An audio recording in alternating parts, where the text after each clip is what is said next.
रश्मि पनेरू र योगेश भाट बीच भइरहेको जुन खटपट थियो त्यो चाहिँ अब मिलापत्रबाट टुङ्गिने भएको छ।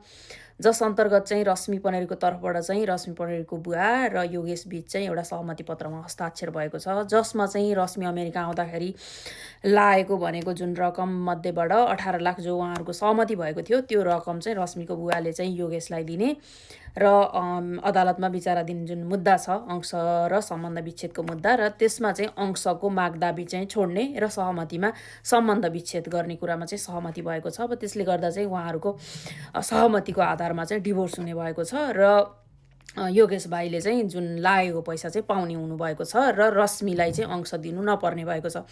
यो आधारमा चाहिँ उहाँहरू चाहिँ मिलापत्रमा जानुभएको छ, जसले गर्दा चाहिँ अब उहाँहरू बिच चाहिँ आफ्नो आफ्नो बाटो गर्नको लागि चाहिँ होइन बाटो खुलेको छ।